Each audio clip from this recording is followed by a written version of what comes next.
Jumpa lagi dengan saya, Trio Febrian. Kali ini saya akan menjelaskan tentang creating brand equity.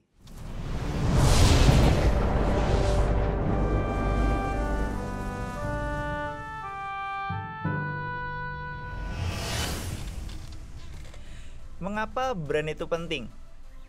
Yang pertama, merek menjadi elemen penting bagi perusahaan. Dan yang kedua, merek berperan sebagai payung representasi dari produk.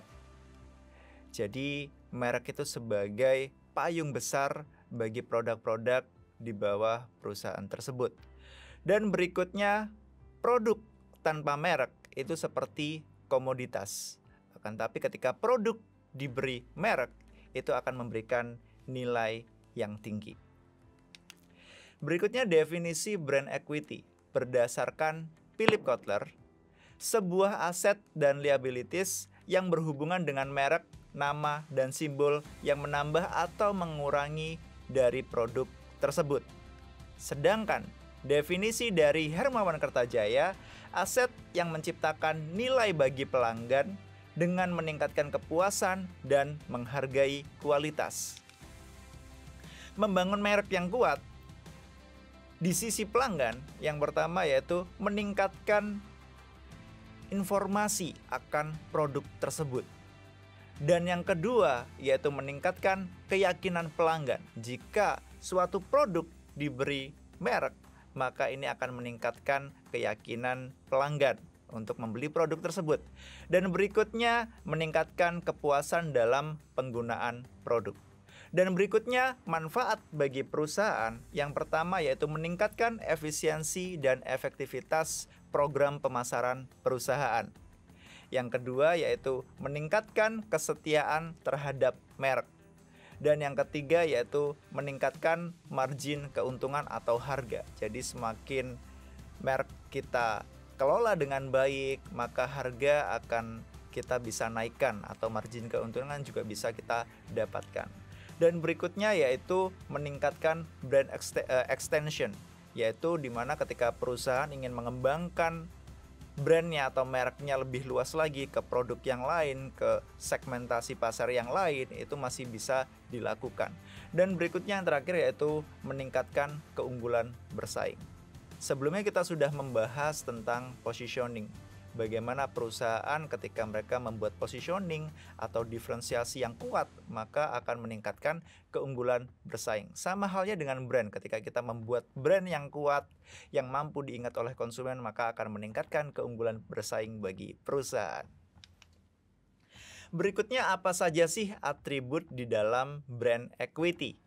Yang pertama kita mengenalnya dengan brand awareness. Brand awareness yaitu kemampuan pelanggan dalam mengingat atau mengenali suatu merek.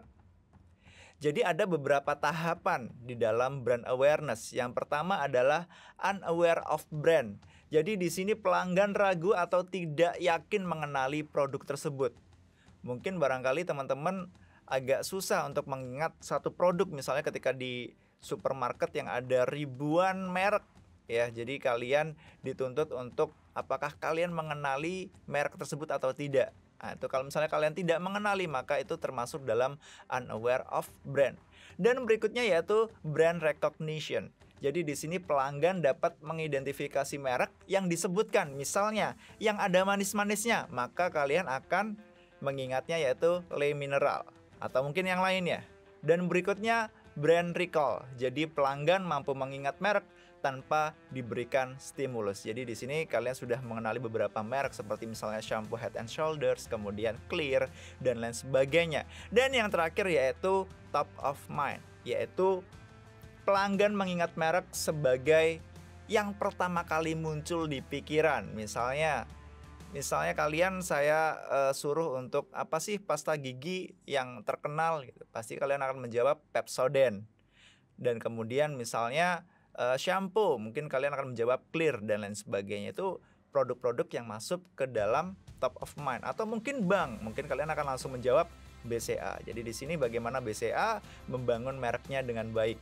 Jadi sehingga valuasi mereknya, valuasi perusahaannya juga meningkat.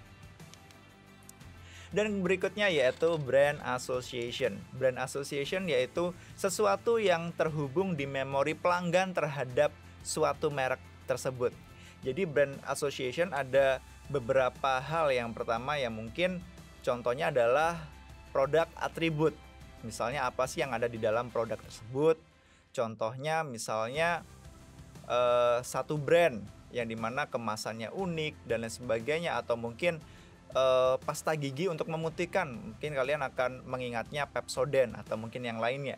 Dan kemudian intangibles, jadi di sini apa saja sih yang tidak berwujud yang ketika kalian mengingat suatu produk tersebut, misalnya keandalannya atau mungkin teknologinya. Misalnya teknologinya yaitu contohnya Samsung atau mungkin produk-produk yang lainnya, atau mungkin kalau mobil sekarang Tesla yang sangat unggul di teknologinya. Dan berikutnya adalah customer benefit. Jadi apa saja sih keuntungan dari konsumen tersebut?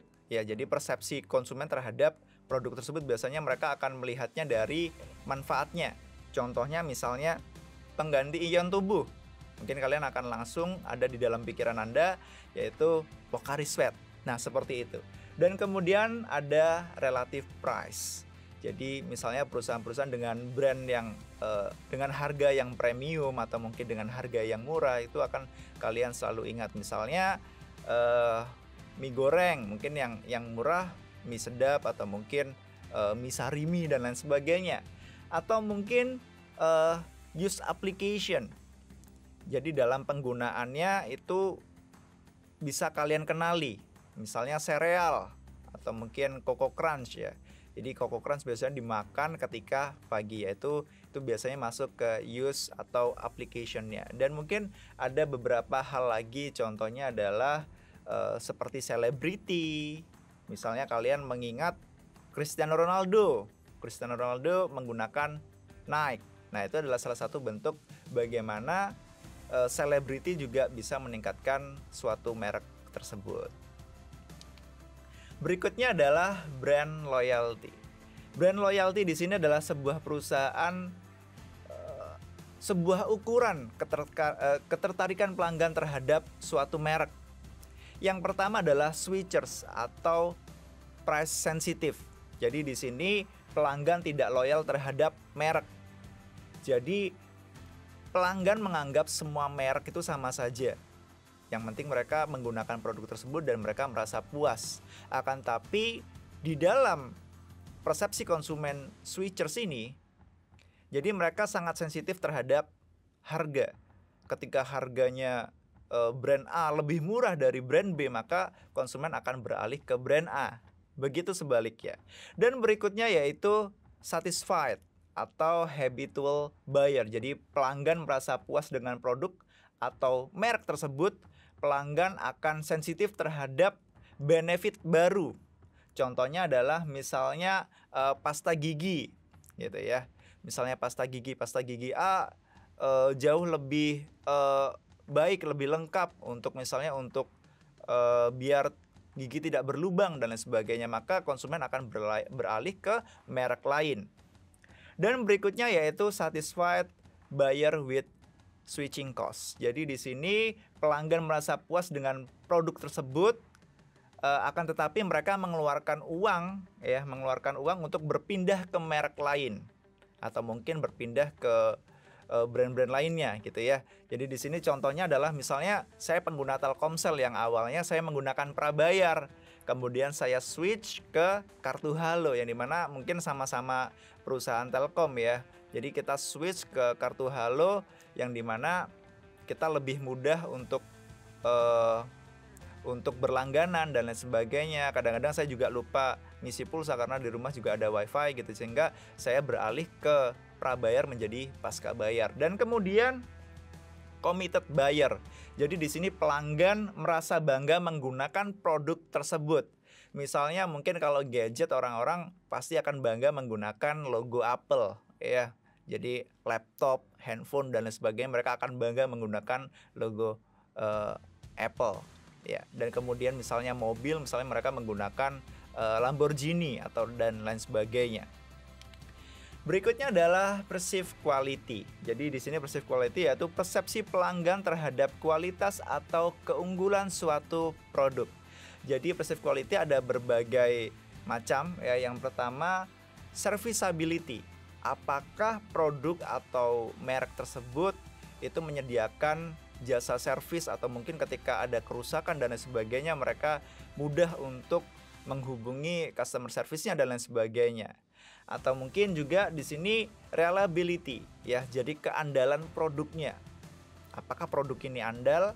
Apakah ketika digunakan ternyata belum lama sudah rusak dan lain sebagainya. Kemudian atau juga fitur-fiturnya sangat lengkap. Mungkin persepsi pelanggan terhadap produk tersebut fiturnya sangat lengkap, meskipun harganya sama kan, tetapi fitur-fiturnya lebih lengkap. Dan berikutnya ada performance. Mungkin orang-orang menganggap bahwa performance, saya mencontohkan gadget, misalnya gadget A ternyata lebih baik dibandingkan yang lainnya. Jadi mereka menganggap bahwa performance dari gadget A lebih baik dari gadget yang lainnya. Dan kemudian conformance with specification. Jadi di sini mungkin barangkali ada kecacatan produk dan lain sebagainya. Ini juga menjadi salah satu persepsi yang mungkin konsumen lihat gitu ya, karena mungkin ketika kita membeli produk mungkin tidak semuanya baik ketika digunakan dan sebagainya. Mungkin barangkali kita mendapatkan produk-produk yang kurang baik ya, atau mungkin kualitasnya kurang baik, jadi atau mungkin ada kecacatan produk dan lain sebagainya. Dan kemudian durability, jadi seberapa lama sih produk ini bisa digunakan dan lain sebagainya. Berikutnya adalah other asset. Jadi apa saja sih di dalam other asset? Yang pertama yaitu keunggulan bersaing.